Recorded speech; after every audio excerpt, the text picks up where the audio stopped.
Let's crack open a beer and share some thoughts.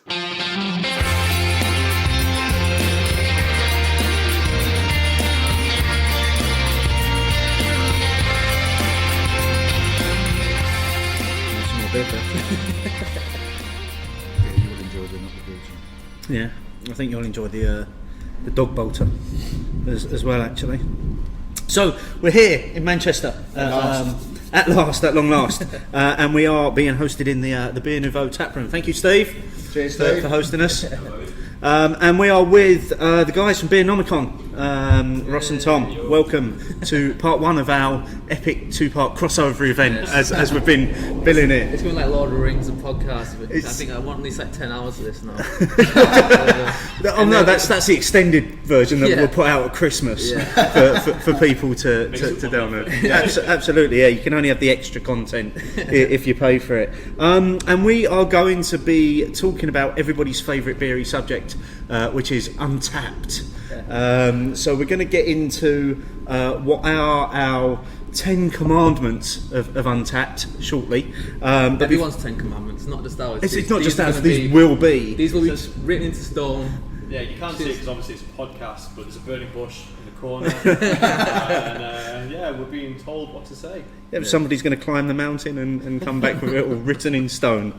But before we get to that, we did ask Twitter what their views were on Untappd. Opinions, opinions, opinions, opinions. And what we were asking was, does social media, including Untappd within that, encourage unhealthy drinking to maintain social interaction?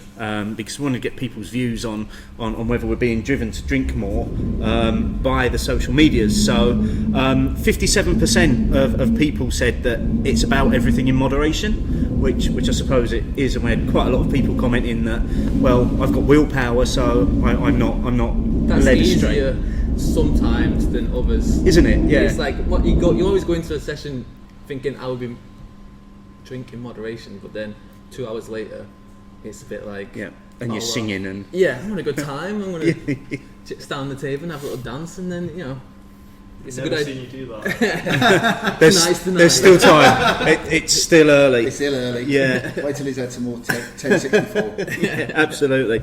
And then 31% of people said they've got to catch them all, which is about checking in as many beers as you can on the great thing that is Untappd. A few of the comments that we had, and this came from Mark at Million Bevs, who suggested this for us as a poll.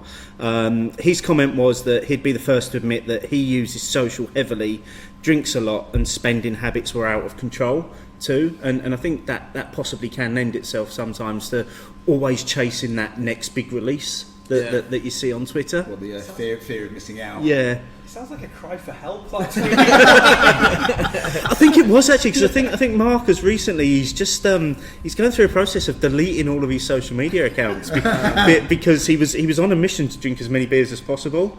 I think that was last year, and I think he achieved what he set out to do, and now he's just trying to rein it in a little bit. But on the basis that he was in Brighton at the weekend, still drinking. he may be failing. Yes, absolutely. Still posting stuff on Instagram, still posting stuff on Twitter. But largely, the feedback that we got fell into four real themes, which one was around influence that others have on social media. One was around buying habits, willpower. I said bullying habits. Bullying habits. You must drink. You must drink this beer. You must come to the pub and drink all of the great beer. And then the fear of missing out as well. So what your guys' use of social media? I mean, you use social media quite heavily, like we do. Do you find it kind of influences the way that you drink and the things that you're searching out to drink? It does, because obviously everyone follows hundreds of breweries all the time, and you see them posting their new beer, like to try it, and then you see one person doubling that up, and it's like, well, once you see that feedback and someone says this is the best beer they've ever had, or the best of this style, Yeah, it's kind of it is that point of like, oh, I'm missing out if I don't try it, and No, that's the thing. Like with the whole influence, like you'll see, that Facebook group where everyone just posts pictures of Yellow Belly over and over and over again. You're like, oh yeah, I'll have it. But then it's just like, great, that really wasn't worth posting 1,000 pictures of the same beer. it's like you see like, oh, everyone else is having it, so I must try it as well. Like, Yeah. Again, like that missing out type of aspect it can be a bit of a pain sometimes. I think the problem is people seem to forget everyone has their own taste palette. And just because it's been posted loads doesn't mean everyone's going to enjoy it. And then as soon as someone's like, oh, actually, no, I don't enjoy it, it's just like, oh, you're wrong. Or other people then say, no, actually, I didn't like it that much. Other people then start saying, I mean, you also get where people, so with some of the big beer releases, people don't want to say they don't like it. Oh, as well. There's definitely, and especially with the breweries we love, you want to love their beers. So, Yeah. But there are times when a beer comes out and it's just not quite there, is it? And people are a little bit less loath to say it, and probably still potentially even mark it up a little bit. Well, that's it, yeah. So you add an extra half on it because, like, well, everyone else is giving it 4, so if I give it Because it's 3.5, that beer, yeah. It's something wrong with me if it's they rate it down, like. But I don't know. I think what I find worst about Twitter is if it's a Sunday or something, I'm just sat at home and like I'm open drink tonight. Then someone posts like that nice picture of a beer. Yeah. I'm like, well, actually, it seems quite inviting that now. I'll see what's in the fridge, and that's what I find the worst. Like from on a night out, it's like I don't know. I don't think it influences me as much. But On a night out, probably not, because I'm influenced more by where I am, Yeah. with Yeah. what my choices in front of me. If I'm on a work do in London, it could be potentially quite limited anyway. So it doesn't matter how many fear of missings out there are. I've got 2 choices anyway, or something like that. You can only drink what you the can drink. afternoon thing, especially this time of year, when someone posts like a really nice looking dark beer, yeah, it's like, ooh, I could really do with one of those now. Might just put my coat on now and go down the pub and see what they've got. Yes, Yes, a dark beer in front of a fire now. yeah, absolutely. I think that's quite interesting because one of the comments that we had was from Miles Lambert, who says, in a beery sense, isn't social media usually responsible for what we call hype? And I know you guys have covered hype a few times. Trying to avoid the word there. It's just like we're trying to avoid the word cask at the moment. It's just certain words you don't want to say and just don't want to set off. The butterfly is flapping its wings somewhere now. The cask police are on their way as we speak. But yeah, so people are on social media. They're using it to share what they're drinking, and that does that encourage more drinking among the community? I guess it's supposed to do. I guess it's people post on Twitter, whatever, we're drinking this to get interaction from other people. Surely that's what I would say. That's why else would you post it? Yeah. So if you want people to talk about it and give their opinion on that beer, but I don't know. It gets a bit difficult in what. I'm not sure it makes me drink more. You're not. It makes me maybe drink differently, or want, like you say, when you guys were talking to Cloudwater, and he was on about the 750s releases that were coming out, and I'm feeling, mate, I want them all. I haven't tasted them, but I want them all. That sort of thing is probably the influence I get from social media, whether it be pictures, posts, or listening. But that's the other side of it, isn't it? That businesses can use it to drive traffic to want to drink their beers. Again, we had a comment from Daisy Tennell, who said she doesn't think it's unhealthy, but it's a great way to sample and share beer experiences with others. And Daisy works in the industry, so she also uses it from the point of view of it's free advertising, isn't it? Yeah. If you can get people. Well, it's similar to the beer balls things on Thursdays. Yes. You have a tasting at 9 o'clock where everyone is tasting the same beer. When I explain it to people, I say it's like a book club. You've read the same book, you all meet up, you drink the same beer, but you're meeting up via social media and talking about the beers. I think a lot of it is that got to catch them all. Like, it's the option you gave as well. It's like if you like a brewery, you feel like, well, I've got to try everything they put out because I want to see if it's 100% everything they put out is amazing, or just this one beer I had was one time. I think that's a bigger difference. People bring out series of beers as well. Like, obviously the biggest example is the Dipper ones from Cloudwater. People feel like now they've got to have every one that comes out every month, or else they'll miss one out and they won't have that Untappd check-in for. Just for the record, I never had version 1. So it doesn't matter how many I have now. You can never go back to that moment. I can never have version 1. It's like I missed out the first Colchester Winter Beer Festival. It's now on its 10th, and I missed out the first Harwich Town Beer Festival. And he's still going. You should have quit by now. So yeah, I can never do that. I say it doesn't matter if they bring out 100 dippers, I'll be on 99. But I suppose that's a great point, because again that does very much tap into that. I'm missing out on something if I don't have the latest release, and if I'm not talking about it on Twitter or on Untappd, or putting a picture on Instagram, or going into that group on Facebook and posting 10 pictures from every different angle of the same beer. I think it's hard, especially when bars post their beer list, because obviously that's great for them, and that's what I want every bar to do, is post whether they change a beer. But it does mean when you sat at home, you kind of think, oh, I need to go and check that because it's going to be gone in 2 days, it's going to be going a week or whatever. So that's the kind of worst I feel about it sometimes. When bars have done that, I've left my house, and like I live in St Helens. I left my house and I've come to Manchester to get that. When you went to Liverpool, That's brilliant. You went to Liverpool to get a KBS. Yeah, well, I found out from you that KBS was on in Liverpool. I was like, right, I'm off. And away I went. Just sat there by myself. It's like, this is great. That's brilliant. I mean, ideally, I'd like to live somewhere not St Helens. So it's not such a trick. That's the problem. I live in St Helens. It's nothing to do with beer, the influence, or anything like that. I just live in a shit place. So are you limited for choice where you live then, in terms of bars, bottle shops, anywhere decent that sells beer? Pretty much, yeah.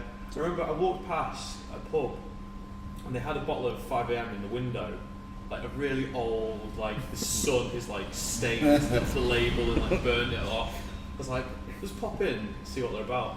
I was like, oh yeah, seriously, like, oh yeah, right, don't know what you're talking about. I was like, it's in your window. I'll leave then. Yeah. I think people are the biggest influencer on my drinking. Like, we'll go out, Tom being the worst probably for this, is we'll go out for 1 or 2, and then the next thing I'm falling over with a glass. I know the way it's his fault straight away. Yeah. I know the way you shifted the blame before the story. Well, yeah, it's not like the influencing willpower. It's Tom. So it's because Tom's so it's so unusual for you to go out for a decent beer where you live, that when you get the opportunity to, you just go mental. It's wild. But it gets to that where it's like, well, we'll just stay for one more. Oh, and then you look on Twitter and it's like, well, Cafe Beernomicon forgot this on keg, which is from America, and they've only got one keg of it, there's only one keg in the country. Well, obviously we have to go over to that now. So I suppose that's the difference as well, because I work in London. Even if those come up, there's still a bit of a trek between places. Right. So to do an actual walking crawl through London, because we looked at it a couple of times, haven't we? It's not that easy. Yeah. You would end up using public transport, but like Leeds and Manchester, there's walkable. Oh yeah. A lot more walkable. Yeah. So if you do see something in one place and you're only, it's only 5 minutes, you're thinking, well, we can get there, that's no problem at all. Yeah. Whereas I'm probably thinking it's a tube journey. yeah, that cuts down a bit on the drinking, I guess. Yeah. No, it just means I stay in one place. So you're limited to your choice. It's, oh, right, I've got these bottles, and that's it. Yeah. Other Kellys were saying there's 20 taps anyway. Yeah. A whole wall of fridge.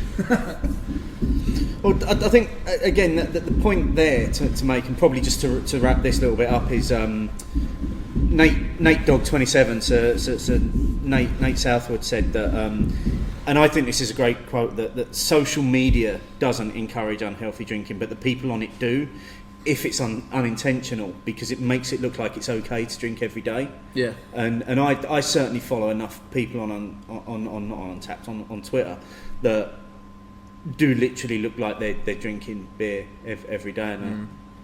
But if you're only having one drink a day, Yeah, there's nothing wrong it's with everything in moderation, isn't it? that. because if I have another one of these, I'll be binge drinking. by government guidelines, 3 or 4 beers, I'm binge drinking. I think that's for Our another government film. guidelines to other countries. Yeah, well, And it's miles just away. It's all different. Which is stupid considering like they'd want you to drink more because they're going to get more money. Yeah, well, Well, the tax and that. as by Steve's blog over there, the amount of tax Yeah. the government takes, it shouldn't be an issue. Yeah. They should be encouraging us the other way around. to drink more. They should have upped Yeah, it. yeah, because they bring more in. But I think, like I say, for me, it's an interesting one because I'm not sure social media encourages me to drink more.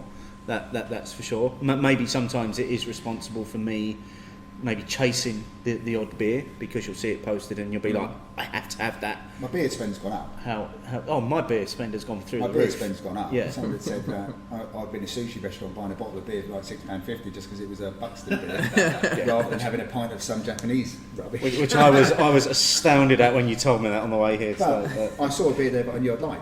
Yeah. And I thought, £6.20 I'd for a rather bottle of spend- Wild I'd Boar. rather spend that on the Buxton. That was my response exactly. I'm Well, not that's being- it. We're in the realm now of because we like good beer. We have to go out of our way to find it Yeah. sometimes. So that makes it so much more difficult.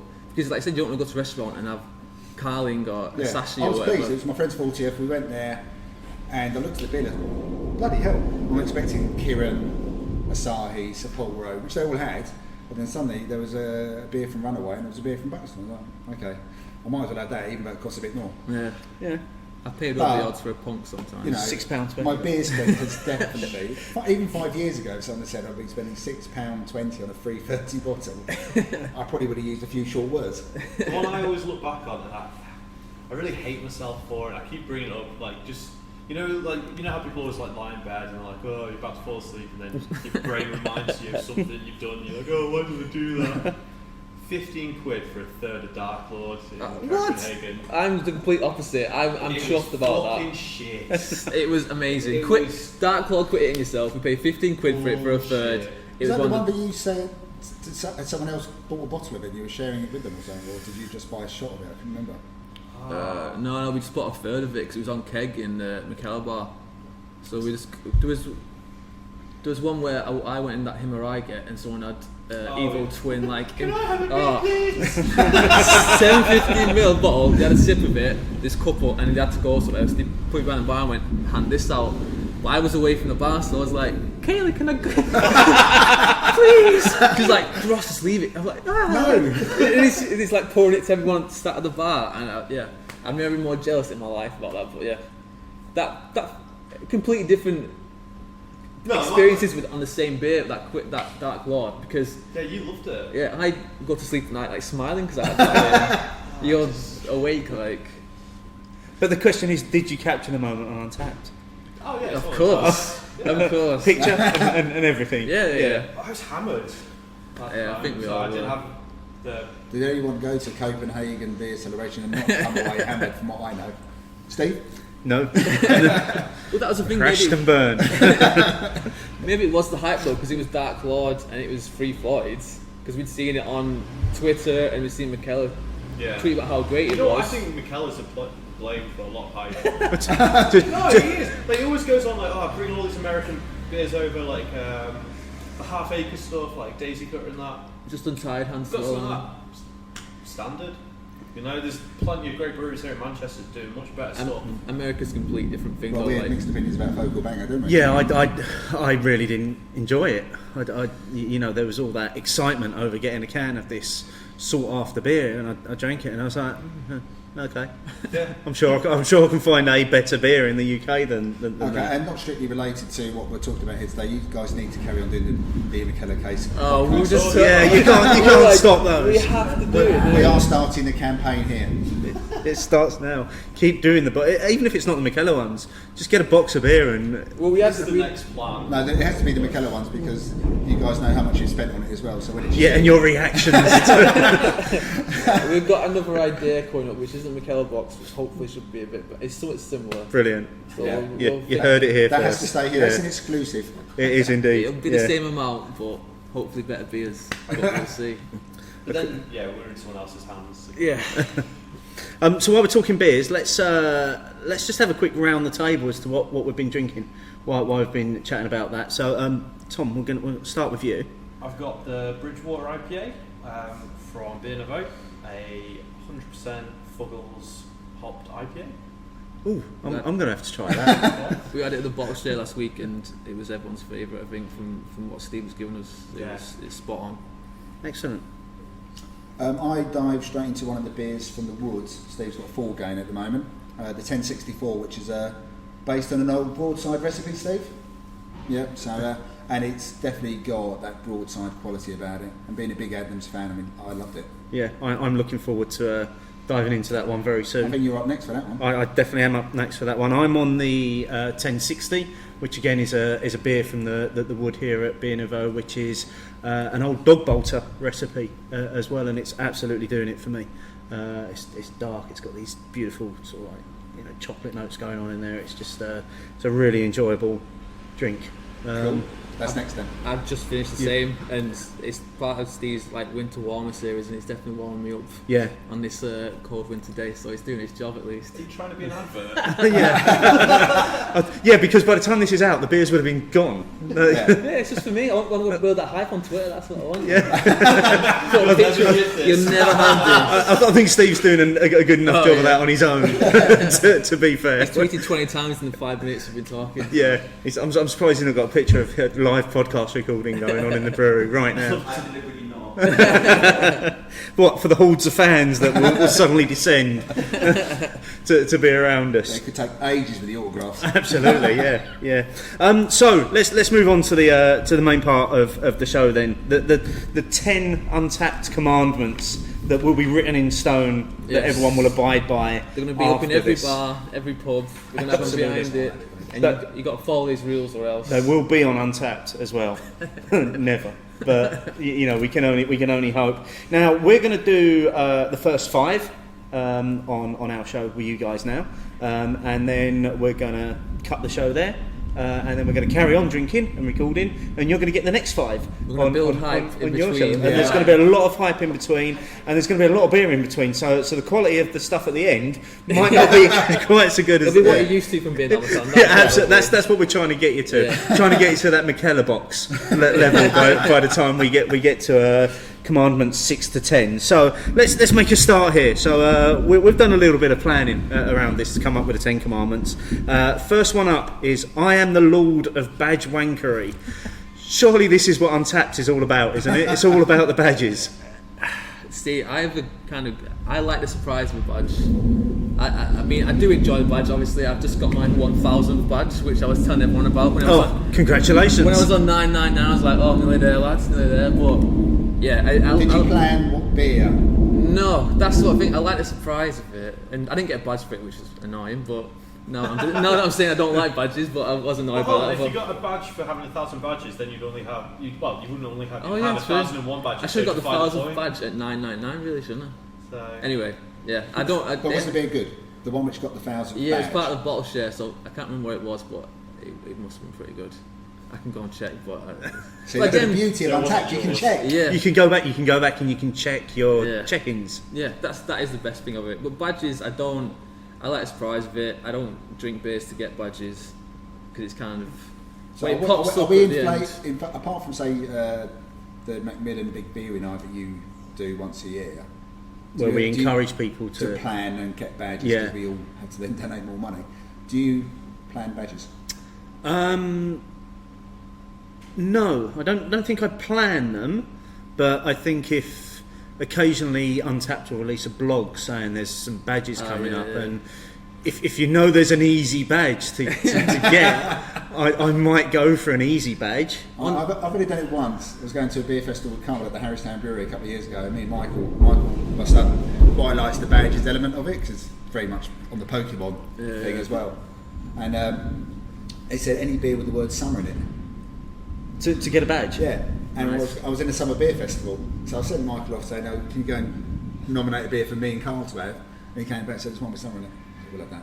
Brilliant. job done. Oh, Carl, not a badge. Converting his son already. This is a whole side of Untappd I don't know about. Like I've got badges in that, but I didn't realise there's blogs in you could get this badge. And I think there's still chapter They've released got it, their don't newsfeed button, haven't they? Yeah. There aren't people that write blogs about getting badges on There is, Untappd. I bet there is. I bet there is. There's one out there. Yeah, but no, Untappd do a blog that tell you what then, because every now and again they'll release new badges, right. and they'll put out a blog about it. That has made me crack open a bottle a few times. Like, oh, it's Independence Day in America. You'll get a badge if you have a beer today.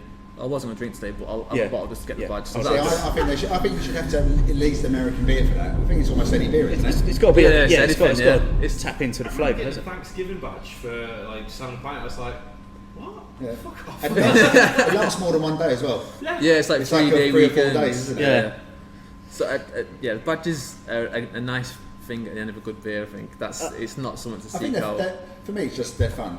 It's part of the gamification side of the app, isn't it? That you're always chasing something. You can chase something because obviously you can go in and you can look how far away you are from. I've got the more next... badges than Tom, so that's. Is that why he's so down on it? Because Pretty much, yeah. If he had more than me, he'd be like all about the No, I badges. remember one time like I had like more badges than you, and you were like kicking off, and you're like, No. We'll get into this later. There's a reason why I was kicking off. You were like, oh, I've got more beer, I had more beers than you, but yet you've got more badges. I was like, I don't We'll know. get into this. It's a later. Oh, this commandment. is a So we'll get I know into. exactly what you're saying. Like, I don't care. I'm looking forward to getting into that Well, one. we coincided our 2,500th, didn't we? We did, because we wanted to do that on a podcast as well. So we wanted to record that on a podcast. So we made sure we were both holding back for a few days, weren't we, of checking anything new in, because we knew that the next check-in was 2,500. And for me, when I did the badge quest as part of Big Beery Night, I actually had a spreadsheet which told me how many check-ins I needed for each badge. See, that's for the next level. that sounds satisfying, to be honest. It really was, and there was one where I was working that's on. a step too far for me. I was working on bringing like 5 badges in at once, so I made sure I had to drink certain styles. When you get 4 to badges, bring them all. badges on one beer, that's special. There was a special level of planning that went into that this year. Well, my 2,500 distinct check-in was super kestrel from one of the podcasts we did for the Big Beery the Night. Big Beery Night. Yeah, and I was a little bit miffed about that, to be honest. I would have liked stuff. I didn't realise it was coming up. Could at least have been the special brew. Yeah, exactly. Yeah, that was my favourite. I was like, I could have opened a nice big bottle for that, but no, it was. I guess in a way it's quite poetic. It was super kestrel. How's that? Because my inevitable downfall will be super kestrel in about 10 years when on that park bench, and I've spent all my fortune on beer. Yeah. All I can afford is super kestrel. I've got 2,000 badges though, so it made up for it in the end. Well, I still maintain that the Polish strong lager that I did as part of the Big Beery Night, which I got for £1.20 a can in my local Polish store, 9% strong lager, was amazing. Yeah. And I think I actually was around a mate's house and we was drinking it, and I said, "Fucking hell, this is better than Cloudwater's Dipper for that price." A craft beer fan died when he said that. Yeah, just another one. Killed another one off. And another one. A beer just fell off the brewer. So, are badges important? They're not important. For me, they're a pleasant plus side to the app. And it's a nice thing to have. I don't know, I think you're lying. I think they're important to you. And you Well, don't really there's a fist pump sometimes when I get it. But I'm not seeking it out. It's an added extra to it. Okay. But isn't there that little moment as well when one comes up and you can just see underneath you, oh, there's another one. And you scroll up and then there's one more. And it's like, oh, here we go, how many have I got? There's been a few times I'm like, Kaylee, look, 1 badge, 2 badges, 3 badges. Like, yeah. No, I didn't Well, she's putting her coat on. Michelle did that to me on our birthday. Me and my girlfriend shared the same birthday, and she got a 5 badge while we were sitting in this place. But you just got your birthday brew one, didn't you? Yeah, I've got a birthday brew one, isn't it? Because she got God Save the Queen, she got a 5. I can't get those anymore. I want to know why it maxes out at 50. Because I think that's the level they're at at the moment. It's one of the things that they're constantly looking at. They need to up it. If you read the blog, that they're always thinking about upping levels. But I think they're God Save the Queen and photo ones need to go up. pushing to Twitter and Facebook. I know a lot of people get really angsty about seeing badges on Twitter all the time. So out of the 4 of us, who does that?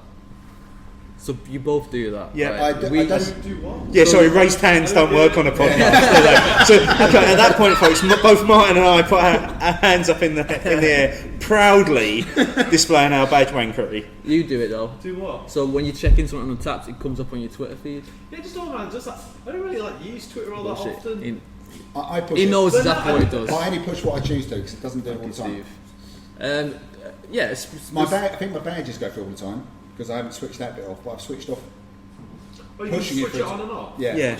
You fucking know very well you can do that. This is why I fucking Go on my Twitter lies. and see how often Oh, I actually man. go on Twitter. Like That's there's bullshit. a brief spell. You where don't I'm need sat to- on the train. you don't need to and go then, on- like for ages you're like, oh yeah, your Twitter's just on time. I was like, alright, didn't even know. Bullshit. He knows perfect. Anyway, Yeah, but yeah. I don't agree with it. I'm gonna be outnumbered now. Against it? Because it's Why like is it a I don't know. bad thing? I don't get the point Maybe of it. not Like like it use should be Twitter. separate. So would you put, because I know some people actually just put their beer straight onto Twitter. Yeah, that okay? I guess that's what I do. It's like take a picture. Well, And, it's no different then. Yeah, it's how's that any different? because what annoys about the Untappd check-ins is it'll say drinking this beer and there's no taste. You can't see the taste notes unless you click through to it. Whereas if you put a picture and what beer it is, you can get at least you can write some tasting Yeah, notes. but then I have to people do it see twice. Well, I think we're going to come on to that in one of the later commandments, aren't we? About whether you should be doing tasting notes or whether you should just literally yeah. be Okay. But checking. we definitely know a couple of people who aren't that fussed about pushing it through social media. Yes, I know, and the point that I keep making to that one individual, and he knows who he is, and I'm not mentioning him because he's had too many mentions recently, so even more so he knows who he is that I get equally annoyed. I don't give a shit if somebody's been out for a 5 kilometre run and they've pushed their run to Twitter. I don't give a shit if somebody's ridden over the Pennines and they've pushed that to Twitter. It tells me nothing. It's no different from me pushing my Untappd check-ins to But Twitter. that's what I get with Untappd. I don't get anything from the Untappd. I know what on you're saying. Twitter. It's a shame it doesn't say more. Yeah, if half of it is pushing the picture, Yeah. even if the picture isn't anything, even if you haven't taken a picture, so you get a square, don't you? Yeah. Which is like your press for your link. That's probably my biggest gripe. If It there's doesn't more push your comment information, through, does it? Yeah, then I could read the comment if you like the beer or you didn't. Wait. Okay, so you don't mind it being pushed through to social media, you just rather it showed the whole check-in. Okay, yeah, that's probably right. Why do you care? Because I spend a lot of time on Twitter doing. The thing is, this is what he does now. He fucking cares as much as I do. But He doesn't, to be fair, he doesn't look like he cares as much as you do. He's grown well with this over the last few years. If I care about something, he'll say how stupid and wrong I am for caring about it. Like, you're giving me more credit than it's due. Like, I'm not. I know your Chester ways. I know how you work around it now. I know he probably does. Because he knows it annoys me now. He'll do it more now. So Yeah, okay, I'll do that. yeah. So, but I suppose just to tie this one off, badges are just part of Untappd, aren't they? They're part of the game of Untappd. I think the hunt should be to have good beer, not to have badges. Just a little kind of notch. Just like, oh yeah, by the way, I've had this many of this. Maybe you should stop now. That's it. Yeah, maybe that's what we need. Is for somebody on Twitter to say, tap, maybe you've had enough now. That would help a lot. Or step checking them in, which actually ties in quite nicely to the second commandment, which is thou shalt not check in sips of beer. So, what's the smallest measure that you can check in on Untappd? That's it. You've tasted the beer, Don't- check it in. Talk shit. What's the smallest amount you have in your bottle shares, on average? So what was it? It depends who's pouring. Oh, Like, fuck. if it's Ross, it's like,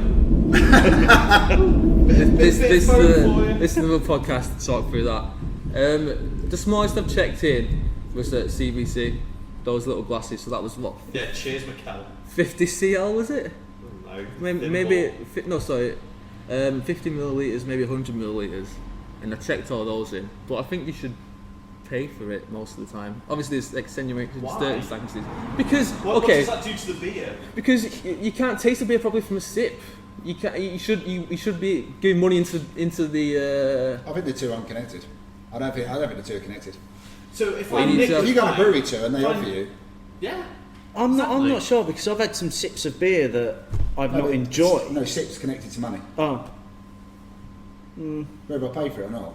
so if you go into a bar and you ask for a taster of beer, would you check that in? Well, that's what I was talking to you earlier because I would.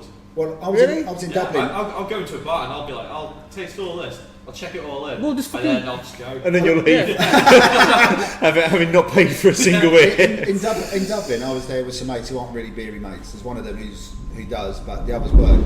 And he knows what I do, the bottle share, that we go to for the last couple of years. And he said, but why aren't you checking that in? Because I didn't. And to be fair, the barman would give me quite a good sample to taste.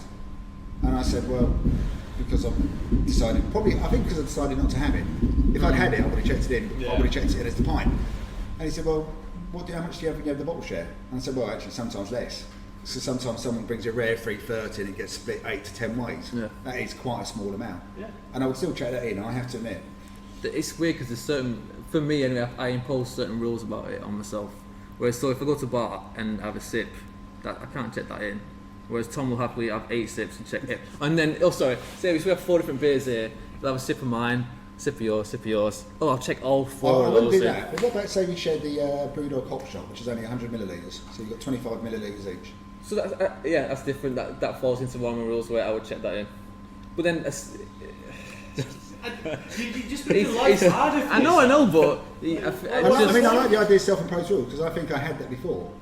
But if I was testing, say you said, oh, do you want the rest of that? Yeah. I'll drink it, but I wouldn't check it in. Would you not? No. That's enough for a check-in, surely. See, I would say that's enough. Maybe a bit more. So Actually. what we're talking about here is probably, I don't know. It's not size, it's just because it's the rest of your beer. Because it's my beer. Because because I. He's dragging the checking out of it. Yeah. Surely the check-in's only in that first half. You can't be checking in anything in the bottom half. Exactly. It's terrible. I had the top half, you took mine. So we're saying that sips is a no then. For me, I'm thinking it might be in a minority on the other side of the table. Oh, well, on one half of the other side. I'd say. We're checking small measures at box share. I would check in small measures at bottle share, yeah, but I wouldn't go into a pub and ask for a taster and then check that in. That's for sure. The small and bottle shares is that's a check-in. But yeah, sampling other people's drinks. Unless no. Yeah, this is what that would be one of mine, but there's Drugs out of probably no logic. Check in. There's probably no logic behind that one. I wouldn't, if I finished that, I wouldn't check it in. There's times where you have refused to give me a sip of your drink. Because you're like, look, he's going to check it out. Because he knows you so well. Or if he just chucked it away? No. Yeah, I don't like this one. How can I have it? No, I'm just going to pour it away in front of you. But you know what? I'll lick it off the ground and then check it in. taste the floor. Yeah, that's my biggest because that was the point I was making before, where Tom had more badges than me. Because fictional no, badges. Because you go out with like 10 people and he just minesweep pretty much a sip of everything, and then go, right, what's Tom doing? Oh, he's been on tap for 20 minutes. He's been checking in 50 different beers. I'm impressed you remember which beers you'd had. Yeah, you know what? Look how happy I am about it. Like, I'm having a great time. You're the one sat there like, oh no. To be fair, he does have this air of not giving a shit about it. This is what's You know how I've been saying all week, like, I know exactly what I'm going to say for this. the opposite of what I've been thinking. No. Every Untappd thing is like, nah, I'll just do what I want to do. No, it's like, not. That's it. Like, well, every commandment, nah, I'll You've do done what this I before want though. to do. You said you've even admitted it. You'll wait until I've got an opinion on something and then say the opposite. Just turn on you. So I know what you're talking Hey, about. whatever gets the listeners. yeah, true, yeah. To be fair, it works. It does work. Yeah. You cry. So let's go from one controversial one into probably another one, and that's thou shalt make full use of the rating system. Quarter marks, yes or no? Yeah. All day. Yeah. Yeah, Steve? I'm a no on that. I'm a firm no. See, I've heard this, you on say that. this before. I don't know why it's an issue. Because, well, I may as well just be scoring out of 20 if I'm going to score everything at a quarter mark. But I think we talked about it once on one of them. It's like it's more. You can say more about a beer, and you can have like 3.25 for me is one that I enjoyed, but I probably won't have again. 3.5 is one that I enjoyed. It's nice for the style. Yeah. I think 3.5 would be a regular session of all beer. Yeah. So with each like quarter one, you've got a certain. That means you jump to a 4. You jump from a session. I like that. I'd have that every time. But then you jump to a 4, Steve. I think part of me is worried about over-analysing every beer too much, with the option to give it another quarter mark. Okay, we're podcasters, Either way. brewer, blogger. Do you reckon we ever over-analysed a beer? Yes. I don't really have a strong argument here, because I did fall foul of my own system when I was out on a tasting once, where I had a beer that was a... That's when we did the Duvel triple hop series. It was the Because Duvel it's the triple 6 hops, Duvels. and there's quite small differences between the different hops that they'd used as the third hop.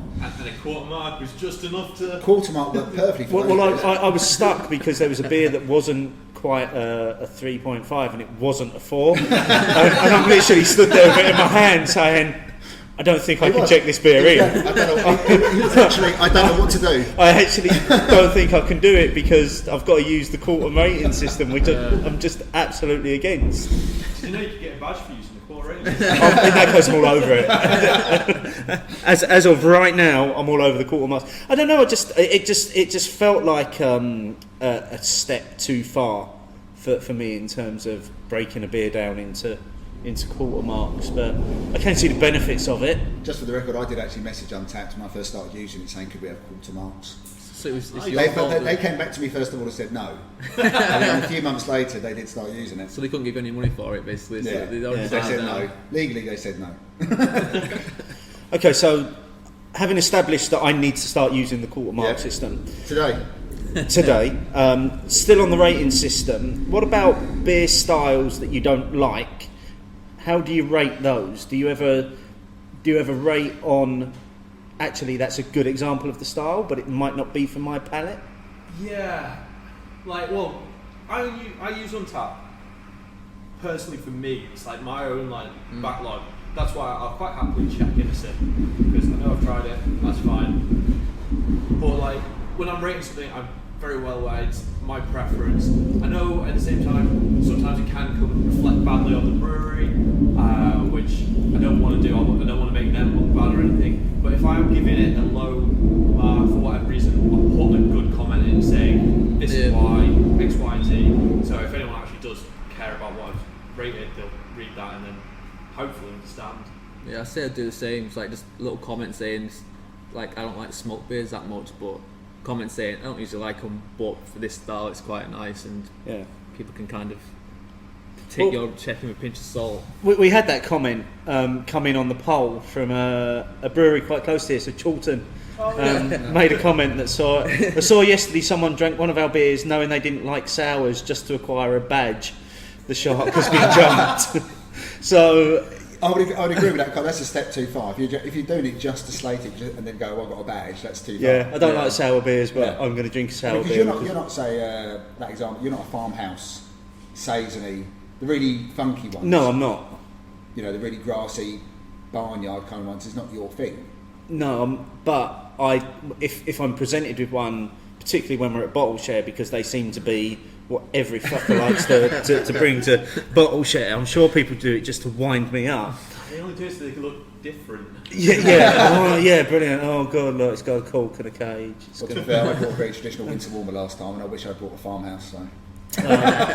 But I will try and rate it on the style first, rather than do I like what it tastes like. So I might not like it, but I would say, well, actually, style-wise, it's very good. You can taste the flavours. But again, I suppose my own internal rating system would probably never give that beer any more than 3.5, regardless of how good it was, because that's kind of my ceiling for beer styles I don't like. Will only ever get 3.5. I've done it in the past where if it's a style that I'm not a fan of and I've tried it and hated it, I just won't rate it. So I'll check it in, obviously, to get the extra distinct beer. But I won't give it a rating because I know it brings down the average scored on it or something like that, and I don't want to give it a 2 when actually it's probably good beer. Yeah. I just don't so like no rating doesn't affect the average score then? I think so, yeah. Oh, okay. That's very interesting, because I use no rating for a beer that's absolutely awful. No, 0.5, so people know it's shit. Oh, yeah. Well, actually, 0.25, Steve, would actually make it really shit. As of today, I would normally just not score it if it was that bad. I wouldn't score it at all, but I didn't realise that wasn't affecting its overall rating. Wow. Going to go back. I've got some backtracking to do through mine. There's a whole load of 0.25s coming up. I'm going to have to go back through thousands of beers and re-rate them all now. That's interesting. I mean, I try to, if it's a style I like, I tend to just comment on the beer. But if it is a style which I'm not that fussed about a lot of the time, then I probably try to judge it. Is it a good beer, but not for me? Yeah. I think as long as you make that comment, people aren't going to go like, oh, why have you rated this? Yeah. Usually 4.5 beer, 2.5 as well. I mean, there's one of my mates on Untappd, and every time I have like a really good beer, I give it a really good rating. He will kick off if I've not given a comment explaining why I think it's good.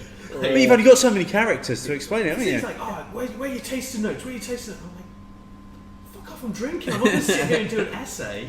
It's not rate beer. Exactly. Well, we're getting ahead of ourselves here. We are jumping ahead of ourselves. Don't spoil it for everyone. Sorry. Spoilers. Yeah, spoiler alert for part 2. So, moving on to number 4 then, which is Honour Thy Lord Brewer. And this is about getting involved with the breweries on Untappd, or breweries getting involved with comments, which we've seen a few of in the past, where a brewer has maybe taken exception to what somebody has said about their beer and gone on to berate them.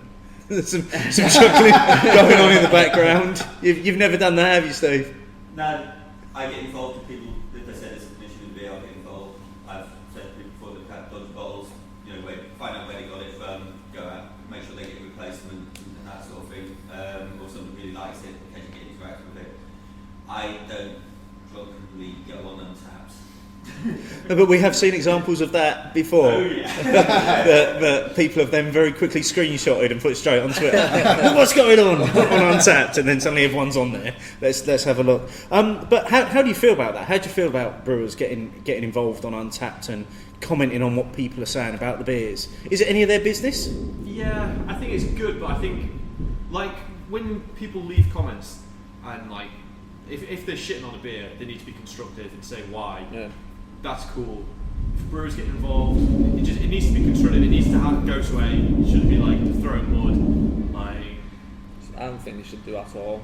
It's not. I think it's more Untappd is for the drinker, and it never comes off positive for a brewery when they've commented. I've had breweries who'll just copy and paste a comment, like there was a man someone used to put "Cheers, mate" on every time I drank their beer. And it's like, it just annoyed me. It's like, I don't need that info. Yeah. And I would have found that annoying. it's just, but then it depends. Like if it's sincere interaction. Yeah. It's like getting a retweet a month later. Like, Yeah. Oh yeah, but what about breweries retweeting on tap check-ins? But it's okay. Isn't that just the most annoying It is annoying, thing? but at least if it's around about the same time I've had the bloody drink, that's fine. Yeah. But not a month later. So When their just social Googled media that manager's beer. gone in and gone, I better do some retweets. It's just never, I don't know, for me personally, it's never been a positive thing for brewers to do. And it always comes off, I don't see the point. What about these breweries, and we know they exist, because we've seen examples of it, where they will tell their staff that they've got to go on Untappd and rate all their beers at 5. That's just to push the scores up. Well, that's, that would make me not drink that brewery beer. Really? That's That- just that- annoying. It would put me off. I mean, I don't knowingly think I've experienced that, but I guess I'm not sure if I would know. But I don't know if there's that many that do it. No, I'm not trying to pretend like it's something that's happening frequently. But it's wrong. Yeah. I think ethically it's a bit like, that's a bit shady, that, and it's just, I don't want to drink them. It is though, isn't it? Surely. Ethically. Yeah, pretty much, yeah. It's just a strong way of looking at like in the ethics of Untappd. I'm not even going to get into the argument about it now, It's because... not an argument, is it? I'm just... No, I'm saying something, you're saying I'm wrong. That's the argument story. I'm just, like, just thinking about your choice of words, Okay. that's all. This is why the McKellar case. Works so well. Yeah. And this is why you should not stop doing it. Yeah. I did have a brewer come back once because I had one of the Finch New Brewery Discovery case, and I have to be, it probably got pushed to the back of the cupboard, and by the time I'd had it, it was probably not as fresh as it should have been. And so it wasn't that much of a derogatory comment. I'd said, not quite as what I expected, not quite with the tasting notes which comes with the case. And the brewer then came back. It was a Parisian brewer, and they came back to me, and it was actually quite a good dialogue. I said I can pop in anytime I'm in Paris and have a beer. Handy. Yeah. I not Paris isn't one of my favourite cities, but if I do, I will look him up. Yeah. And do. But that was quite constructive. I quite like that, and I went back to him and said, to be honest, part of it's probably me because it has got pushed to the back of the cupboard as some beers do sometimes. Yeah. And I probably should have had that a bit fresher. So I've got better at making sure that I'm having. So when cases turn up, your unexpected cases, or your cases which you don't know what's going to be in it, I'm trying to get better at making sure I'm having the fresher, hoppier ones early. Purely based on that. Yeah. I think the whole comments thing on Untappd is an interesting one, and maybe going slightly off topic for a second, because it's a real bugbear of mine is that I just wish Untappd would separate the notifications into comments and toasts. Yeah. Because I want to be able to see what amount of comments times I've people are missed making, them. Yeah. because that's where actually Untappd then becomes another social media platform where you can start having conversations with people. Yeah. But I have to trawl so often through people toasting that I've had a beer, and to be honest with you, what is the fucking point of that? I don't care. So are we fans of toasting? I'm not. In moderation. I was when I realised there was a badge for your first 10 toasts. I have to admit, You are a shadow I was toasting every fucking I do thing. it now and again. I have a little bit of a burst, but I'm more likely to like their Twitter push through. I think everyone's got that friend on Untappd who will toast every beer Absolutely. they have. Yeah. Yeah. And it'll be like you said, maybe 2-3 days later, and it'll be, you'll take your phone, it'll be 20 toasts of. I mean, some of my Untappd friends, and I seem to have a few from the States, they have like hundreds of likes. Yeah. Literally hundreds of likes. There's one guy who regularly is 200 to 300 likes. It's like what of you a said. beer. Untappd is mostly for me, to be honest. And there's a few people. I very rarely add people on it. It's for me to keep a log of what I drink, not for people to like it or toast it and I whatever. mean, I don't mind looking at some of the stuff which people are checking in from the other side of the world, but I do find it odd how people have found you in the first place. Yeah. Yeah. That bit I do find a bit odd. I don't know how you find people. Well, they must see it through Twitter, surely, and think, oh, Is it not like? There's locations, isn't it? I thought it was like, so they might have had the same beer as you. maybe, yeah. So they've When they're scrolled looking down. global. Yeah. Yeah, so they rather than scroll friends. down and you're the 20th person. So Because I they'll always just- start off by looking at friends. Yeah. So when you look at the beer, and then I go friends to see what the people I know, People you know and trust. and Yeah. see what they've said. Yeah, it's a good thing. But yeah, I've done that a few times. It's good for when you're buying presents as well.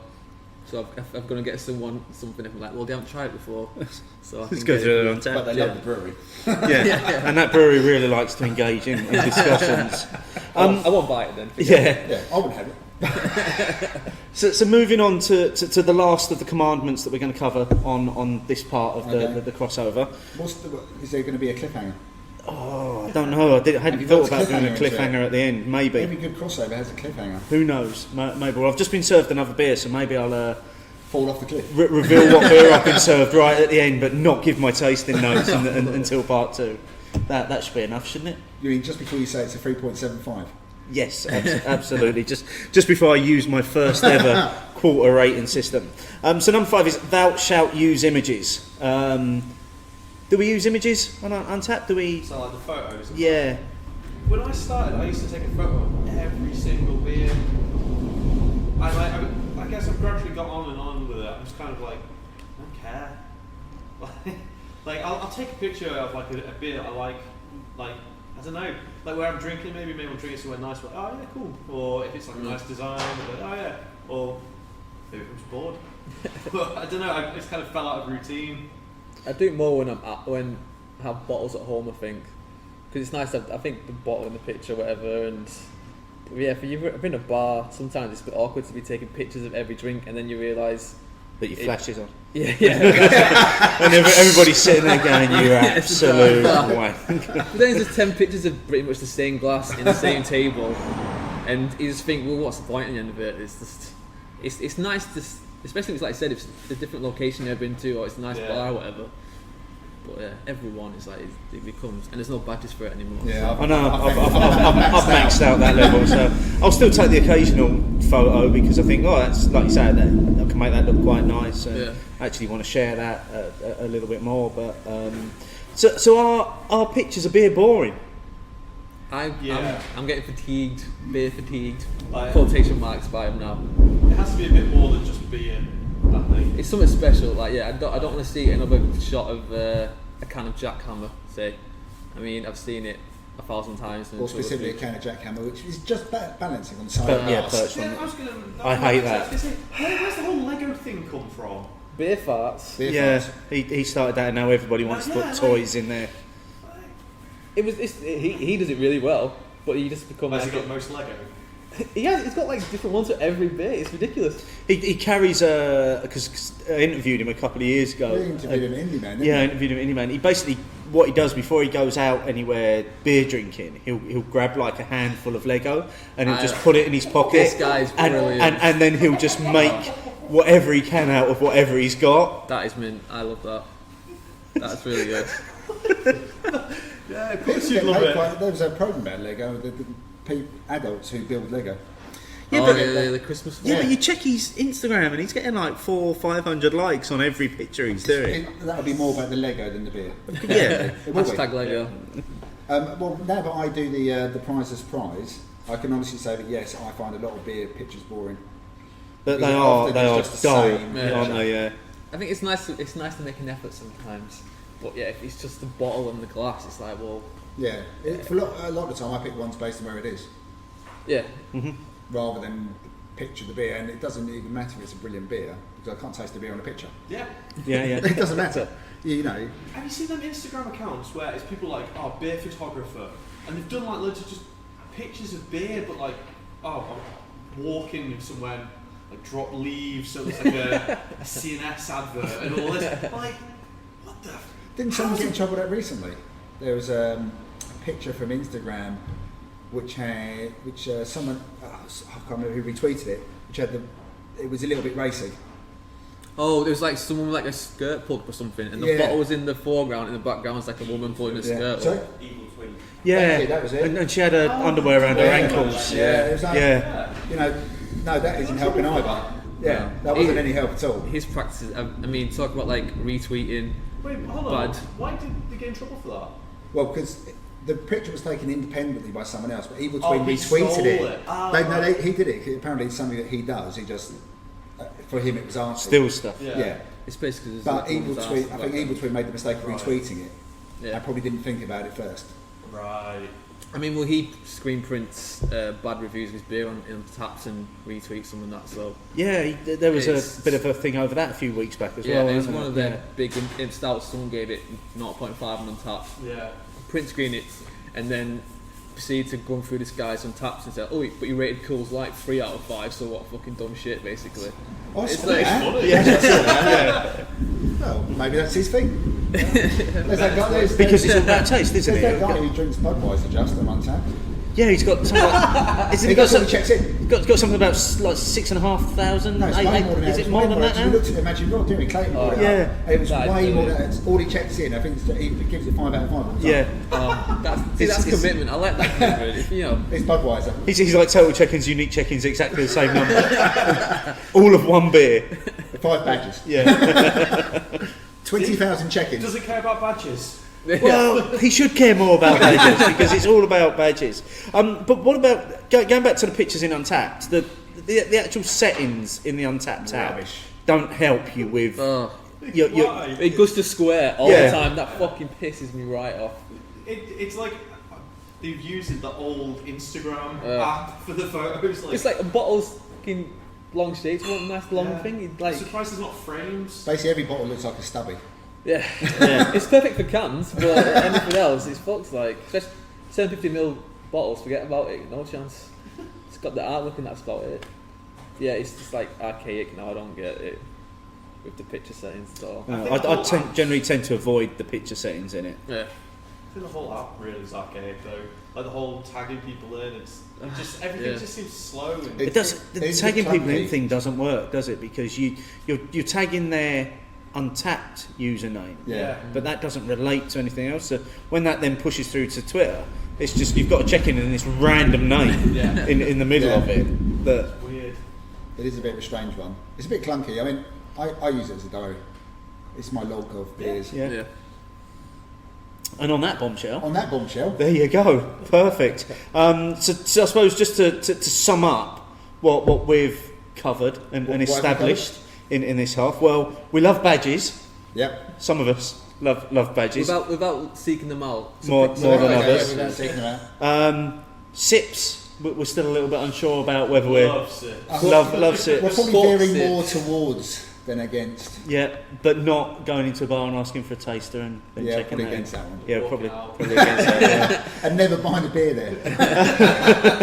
The rating system, I've got to start using the quarter marks. It would appear because We're I'm unanimous. unanimous in that one. Breweries can get involved in discussions, but don't be dicks about it. Basically, Yeah. Unless they're really funny about it. Yeah. But that takes takes some doing, doesn't it? Let's be honest. What's funny in your head doesn't always look funny on social media. Next morning. And then finally, images. We like images, but we've kind of all stopped using them because we've maxed out the badge.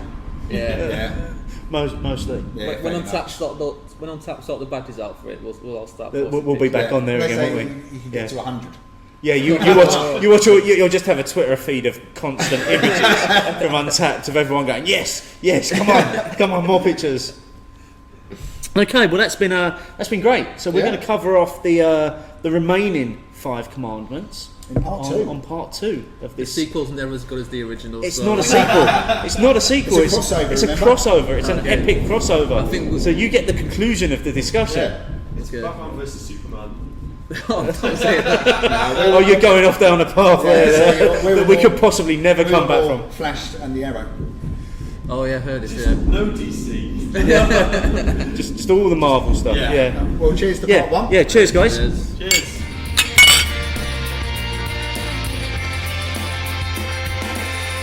So we're at Beer Nouveau. We've just finished recording our half of the 10 Untappd Commandments. While The guys from Beernomicon. Indeed, we've been enjoying some of the beers that are on offer here at Yep.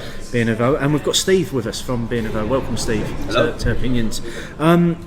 Let's just get straight into the beers that we've been drinking today. You've got kind of festival on this weekend of 4 beers, 4 winter warmers. Is it that you've brewed? I was originally going to be 4 winter warmers and ended up just being winter ales. There's a session winter warmer because everything's session these days because you can't just have a pale ale. It's got to be No, you've got to have a IPA. session beer, haven't you? Yeah, so I thought, let's do a session winter warmer because, why not? So there's one of those, there's a couple of old, a strong ale, a couple of strong ales and a straight out winter warmer. But they're just ideally suited for this time of year when it's cold outside and just get nice and warm. But you've got them all in the wood. Yeah, So they're all from wooden casks. Is there any? What's the reason for doing that? wood's awesome. Right, next question. Well, that's all my questions done. Possibly one of our shortest interviews ever. Putting beer into wood changes the beer so very much. I've got wooden casks, not barrels, so it's not barrel aging, but the same process happens, but on a wooden cask it does it much quicker. You can put a beer into a barrel and you're looking at about 6 months, 2 years for all of the wood flavours to come through into it. In a cask, because it's much smaller, it happens much quicker and you can get it in a week to 2 weeks, you can get the same sort of flavours. Nowhere near as much beer, but you can get the same sort of flavours into it. And it just suits some style of beer much better than others. And strong ales, actually just strong ales, light or dark doesn't really matter. It just seems to finish the beer off. It makes it more rounded and more complete. Is really the only way to describe it. And you can just, depending on the cask you use, you can get some lovely vanilla tones come into it, or you can even get some whiskey tones, some oak notes, even some tobacco notes will come into that. So you pick the cask that you think will suit the beer, put it into there, and it just sits in probably fully conditions for a week or 2, and it just makes a much nicer, more rounded, drinkable beer. And all of the casks that you've got there have all got Theakston's on them. So they're all originally from Theakston's brewery. They're all old peculiar casks. The Theakston's send out their old cask of old peculiar as Christmas presents with a deposit on them, and then people send them back, and after a while they sell them out to the public. They don't sell many of them, and this year, from beginning of last year, I bought up 10 of them, so I think I've got the majority of them that they released this year. But they're really good, and And once you put the beer into them, how quickly does it begin to change? Because we've seen you having extensive tastes of these beers over the last couple of weeks on Twitter. Does the profile of them change very quickly?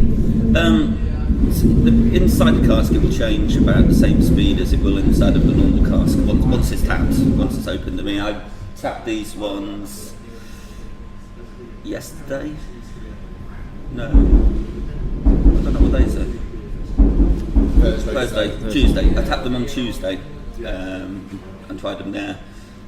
So they're all sealed tight again yesterday. So today they've started to. It starts changing around now, and you'll start over the next 3 or 4 days, seeing the changes go. However, because it changes the beer so much, when you've got like a normal cask or keg and you put it on, and you can it'll be the same, and then it'll drop.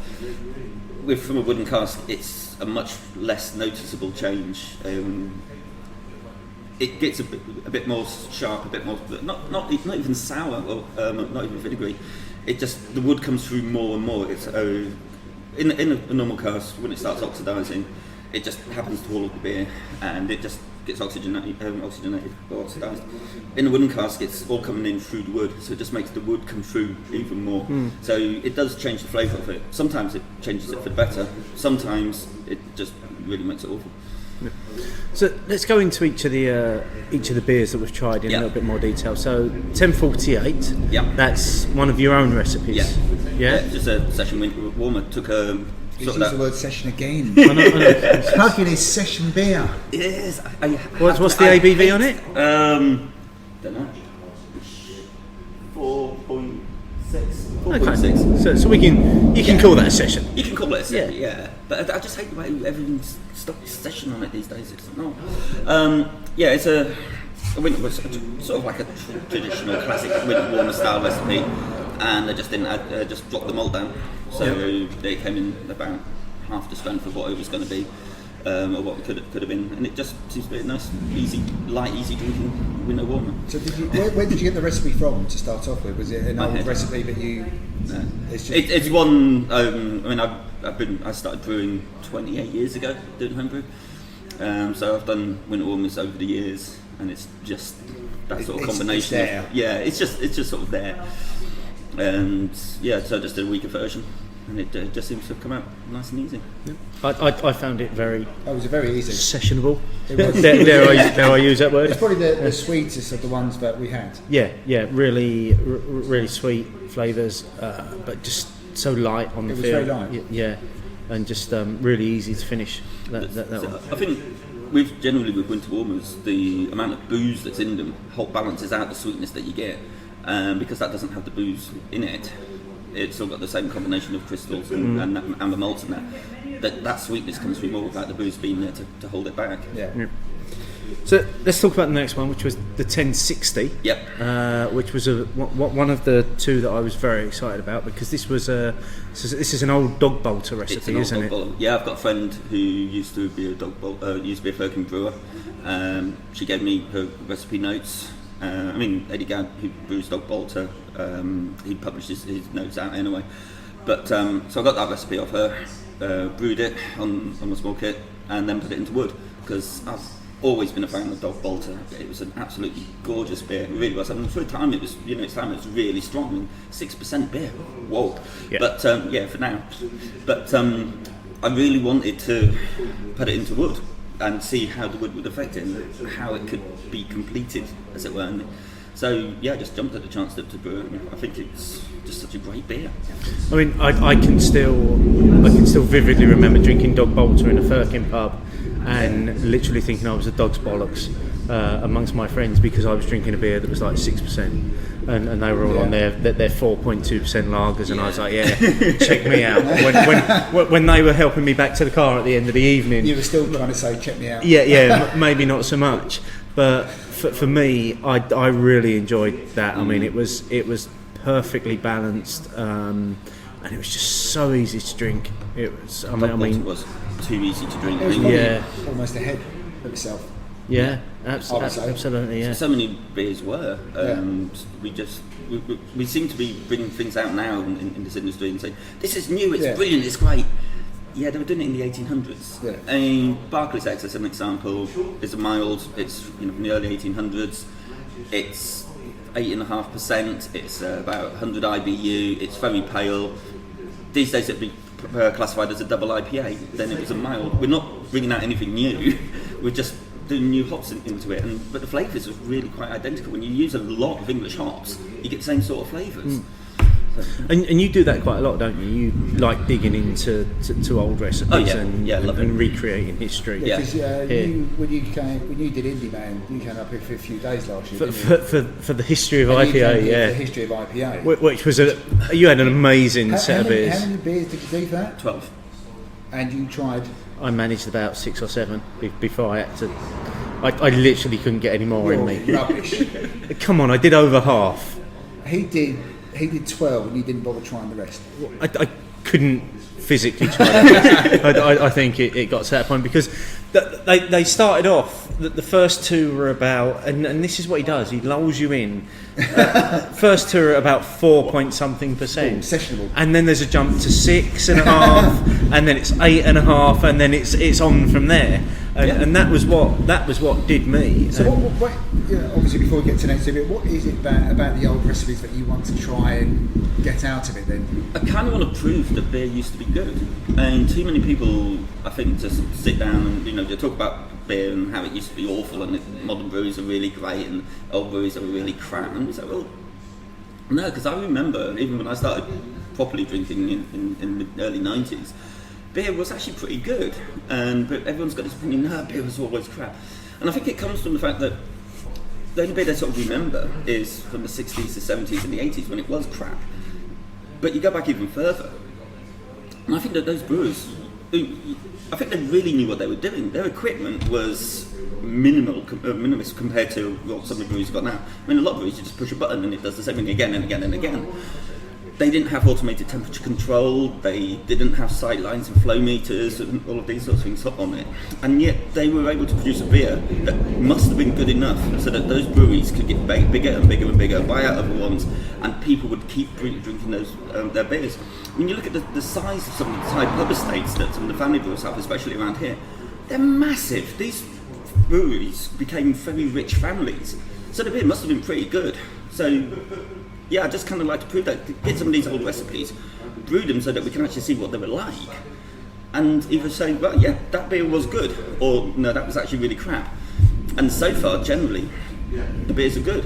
Going back to Barclays X, absolutely superb. I've done a Tetley's East India Pale Ale. I mean, Tetley's in the 1868 were doing one of the first IPAs. Pure Goldings, pure Marasotta, really tasty. But people think Tetley's, they're shit. No, they actually used to be really great. I mean, Tetley's was one of my first cask beer lovings.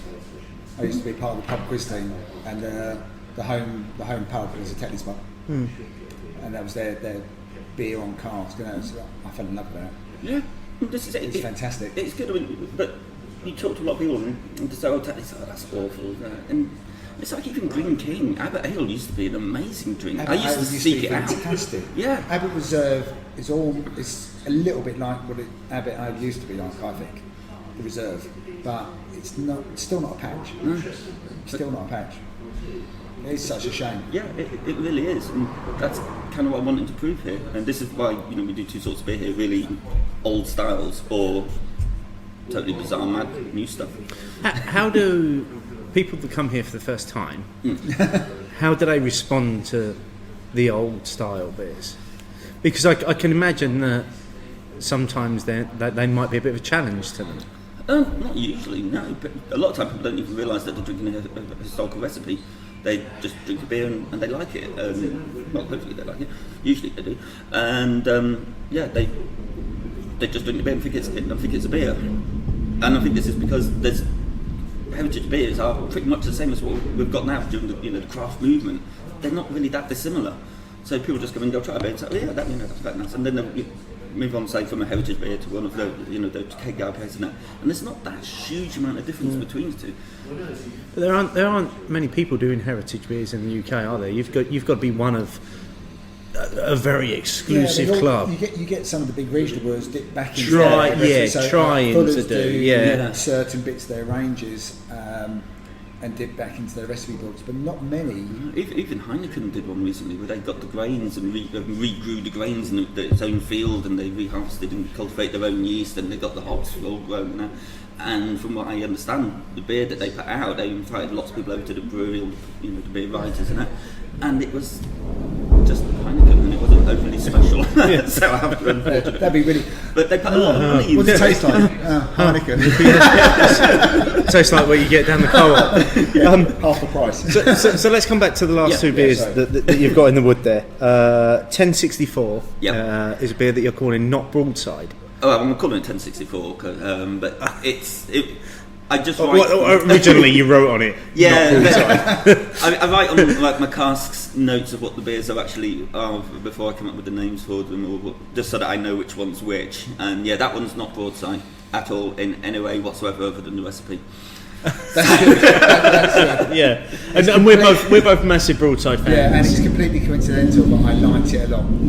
I loved it. I'm a massive broadside fan. I love Adams beers, except for the Southwold, just personal taste. But I really like Adams beers, and I think as a brewery, they have managed to do craft as well as traditional stuff. We said that, didn't we? They're probably the only big regional brewery that I think they have done it well. Yeah, because they didn't try to rebrand anything. They didn't try to just stick some badly designed labels on bottles. They just brewed some bloody good beer. Yeah, but they were still drinkable. Yeah. They didn't just go, let's make something wild and wacky that completely alienates Adnams beer people and Adnams fans. They just brewed some really nice beers. They didn't push it to the zenith. No. They sort of found a sweet spot, I think. Yeah, I think they realised they were never going to maybe attract some of the today's craft drinkers, but they found a happy middle ground in terms But of they do saying it really well. and in that middle ground, by not trying to attract them, they have. yeah. And you see sort of things like the Adams Mosaicon. I mean, the first time I actually got to try that, I was in Dunedin in New Zealand. I was at a Dunedin Craft Beer Festival, and they had Adams Mosaicon. On the other side of the planet, and this, those Adams have made it to New Zealand for this craft beer festival. I'm thinking, well, I'm going to have to try it now, and it was really good. And it is still a really nice beer. And that's it, by not trying to attract it in, by not trying to go out and get all of the craft hipsters and anything like that. I think they've realised that doesn't work. Yeah. Let's just brew a good beer, and that's what they're trying to do. And they do their cask very well. Oh yes, they do their cask very well. Like I said, I'm with you on the Southwold. For me, it's too much fumbles, if I'm being Just honest. in terms of the Not old enough broadside recipe, Yeah, how old a broadside recipe I think is it's it? from the 70s or maybe the 80s. It's not hugely old. So is it the cask broadside or the bottled broadside? Because obviously there's an ABV difference No, in it's two those different two beers. beers. They are two They different need beers. they need to change the name of one of them.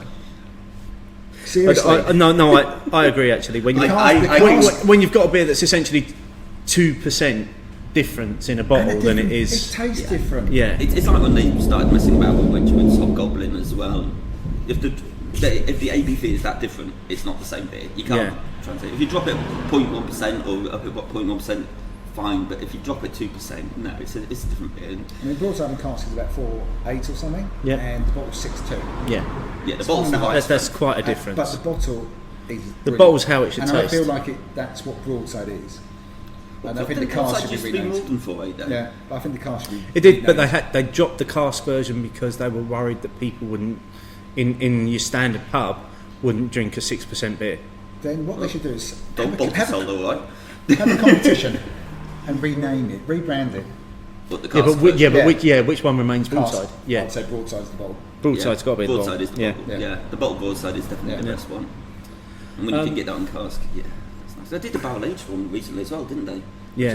Which I got to try because Fergus came up and did a meet brew Piccadilly Tap Day here, and that was just amazing. That really was. Because you got to try that, didn't you? I got to try it Yeah, at the I've tried it. brewery, and they keep threatening to put a Christmas special out of that in like a nice bottle with maybe a wax seal and that sort of thing. And All over that. I'd buy the entire shop's worth of that. Sean would. Well, yeah, we'd have to fight him Our for friend it. Sean Yeah, does that. yeah. I'm And not sure about then the whole wax seal stuff. I mean, yes, it looks pretty, but does it do anything? not for me. It makes it harder to open. It makes it terrible to open it. Yeah. Trying to Especially scrape your way through a wax seal. It's like, for God's sake, just let me get in. If it's the brittle stuff, then you're scraping it, it's going everywhere, and then when you get the cork out, the wax falls in. So just put a crown cap on it and give me the bottle. Yeah. The bottle opener, it'll be fine. I suppose they're doing it. If people are going to lay it down for several years, and then the wax will help keep it airtight. No, if it's to be laid down several years, lay it down in your brewery and sell it when it's ready. Interesting view. That's one we'll come on to again. Yeah. And so the final beer that you've got in the wood there is the 1070, which is an old Tom recipe? It's an old Tom recipe, yeah, from a similar sort of era to... No, it's a bit older than the Adams Broadside one. I remember as a kid and even as a teenager, you'd go into bars or into pubs over winter, and there would always be a wooden pin of a winter warmer on the back bar.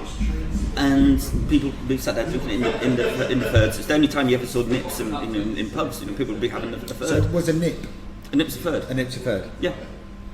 There you go. And a schooner is a sherry measure. I'm sorry, 2/3 of a pint is 2/3 of a pint. A schooner is a large sherry glass. You know, the ones that have got sort of like the base, the denting in the middle. That's a schooner. The small ones are clippers. We already have a glass size in this country with a legal measure called schooner. 2/3 of a pint is 2/3 of a pint. And I'll argue that point with any idiot. Okay, so when I get my Manchester beer glass later. Yeah, it's not a schooner. No, it's a butt plug. Anyway, so look at the shape of them. You'll never be able to drink from them again. That's ruined about that's half my tasty. glass collection. yeah, I don't think I'm ever going to be able to enjoy those again. It's a bit like Michael McIntyre with snooker. But yeah, so I really like winter warmers on the back bars. I loved it as a teenager. I thought this was really good. It made it a little bit special, and then it just disappeared. And the Robinson's Old Tom was the last one I saw. It was about 10 years ago. They had one in a bar up in Lancaster. And again, they were limiting it to half, 6 of them. I mean, the landlady, we were allowed to drink it in pints. And it's just I think it's a really nice little tradition that used to happen. And it's just not there anymore. And I really wish pubs would do it. I said to quite a few pubs that I deal with, I'll be doing winter warmers inward over the winter. If you want one, let me know. And this was in the summer. They're like, yeah, that's a great idea. Not a single one ordered one. Really? Yeah. That's a shame. I think that is a shame because They look good as well, don't they? But they look just as good as the mulled cider and mulled wine. Yes. People do it. Yeah, the very absolutely. black, almost like the witches. Yeah. Yeah, the baby boil, ring. and usually used for baked beans. Yeah, exactly. But they for 6 weeks it becomes a mulled wine or cider holder. I think that would look just as good. And any one of those 4 that we've tried today would work as that type of drink. Yeah. In the run up to Christmas, over Christmas, into the new year. What's your favourite out of 4? Probably the Dog Bolter. Or the 1060. Yeah. Sorry. Not the Dog Bolter. Not Dog Bolter, but the Dog Bolter recipe, but that's known as 1060. I really what about loved the 1064, which wasn't the broadside. The not broadside. Yeah. But my favourite was the Old Tom. But you're a fan of Old Tom, aren't I am you? a fan You were of saying, Time yeah. as well. Yeah. The thing is, I can't pick between those. I think the 1048 is a bit. The session one's is a bit sweet, and there isn't enough there for the flavours though. And it seems a bit light. It almost feels like it needs a little bit more to lift it. Yeah, Just about another 4%. Brilliant. I love that. I would say percent. No, I love that approach. 4%. Let's just raise the ABV. That'll do it. Let's double it. Yeah. But no, the last 2 were fantastic. Yeah, I mean, I've enjoyed doing all 4, and much as I enjoyed doing your IPA series, or trying to do the IPA series, and certainly for me, this is you're rapidly becoming a destination when I come to Manchester to see what you've got on and what new experiments you're up to. And it's got the Wii on a big screen. And Nintendo Wii on the big screen. and the electric fire, Yeah. which just sets everything off. Listen, Steve, we really appreciate you hosting us this afternoon, no, brilliant. and Thank you very much. and Welcome, we guys. really More than appreciate the welcome. beers as well. Anytime. So thank you very much for giving us your time. Yeah. Cheers, mate. Cheers. Cheers.